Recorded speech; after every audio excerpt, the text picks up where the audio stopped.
Hi, and welcome back to the channel. Today we're talking about my first job. That's a big transition for anybody. My first job felt like proof that I was finally an adult, getting to earn my own money and all that. Pretty exciting. But to be honest, I was completely unprepared.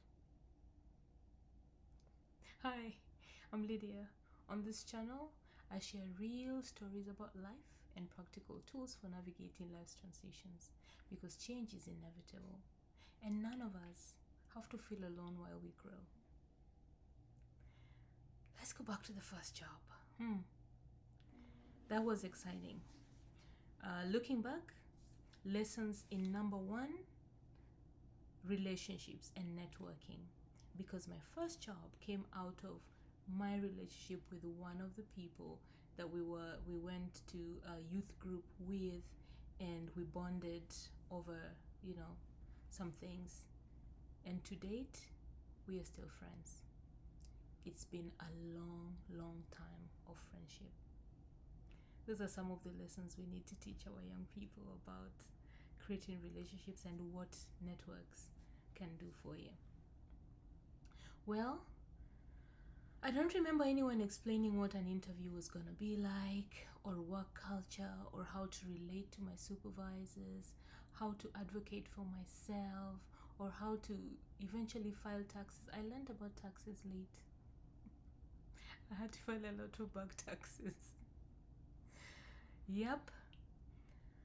I walked in honestly thinking that this was just about doing the work. Yep. What I didn't realize was that work is about people, it's about power, it's about expectations, it's about communication. So without that guidance, I learned through mistakes. Some were costly, some looking back were very empowering, some just regular, nothing to talk home about, but they were learned inside. My interview process, because this was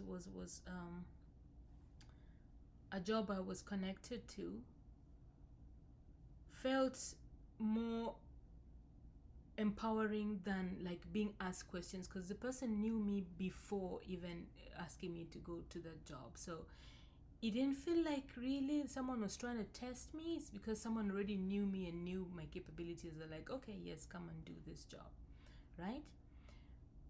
But a work culture is different from how you relate at home, how you relate with someone in authority, because the fact that I knew them before then, still they were going to be my boss, and relating to them as my boss as opposed to someone I knew before was very different. And that there for a few at the beginning of the few months, the few beginning months felt a little weird and awkward, but I had to learn to navigate how to relate when it came to the personal relationship, or when it came to the work relationship, and the supervisor and a co-worker and things like that, and how to advocate for myself, because I would speak for myself, maybe for other people too, but advocating for myself was not something I was used to. I grew up being told what to do and never questioning. Questioning was frowned upon. Asking questions and asking why, or being, you were considered someone who was rude, or considered not a good girl or a good boy. You were simply told what to do and you did it. Sometimes even with no clear directions, and sometimes you would ask and you would get some very weird answers. So most of us just learned to just do things. Advocating for yourself was not something you were taught or learned as life went by. So learning power dynamics, learning expectations, learning communication all happened inside, by mistakes, by doing, by just every day seeing and doing. Well, what I realized is that your first job is not just employment. It is exposure to systems. It is exposure to how to coexist in a system that you have never existed in. And this happens even if you move into a different organization. You will have to transition into that organization, because the way you operated before and the way you operated in this, you're going to operate in this one is quite different. Even if you move up ranks, let's say you were an officer and now you become a manager, that's a transition right there, that because now the expectations on you will be different, how you will communicate will be different, how you relate to other people will be very different. Those are some transitions that we sometimes just, you don't realize it, but internally it does shift. Something does shift. Now, I would not say my first job was stressful, my first job was bad. I honestly did enjoy my first job, but there are things I wish I knew before then. Now, if you're entering the workforce and if you're listening to me now, learn how to speak up. Self-advocacy is something very, very important.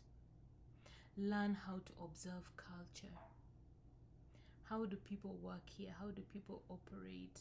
Who is in charge of what? Who makes decisions? Because they will play a very, very big role in whether you're getting the next promotion, whether you're acknowledged for your work, whether you feel at peace, whether it's a culture that you can live with.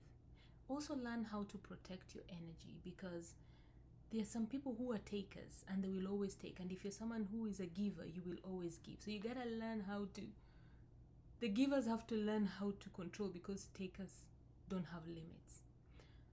I realized that when someone was constantly giving me their work all the time, and then I ended up being so overwhelmed because I didn't know how to say no or even speak up.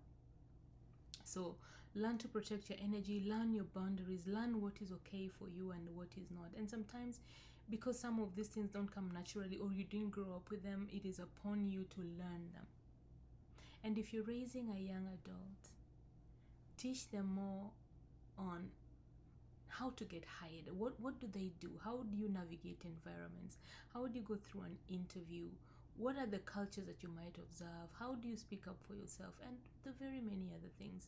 Because employment is external change, but workplace identity is internal transition. It's inside. Someone might seem okay. They go to job and get their money and come back home. But inside, things are changing because they're relating to different people in a different way. It's no longer like church where people go and everybody worships and then go home, or we visit each other and eat. Workplaces are places where people are looking to progress. So there's a lot of cutthroatness, if that is English. There's a lot of competition there. There's pick me. There's a lot of things. And can you imagine if this is a workplace that is completely outside of your usual culture? Let's say you're moving from one country into a different country and you're going into a workplace in a different country. So there are several transitions that can go through there. All right. Today's was short, but at least I hope we get something from it. Now, if this story resonated, please subscribe and come back tomorrow, because I'm telling this journey in order, one chapter at a time, and the next piece might just be the one you need most. See you tomorrow.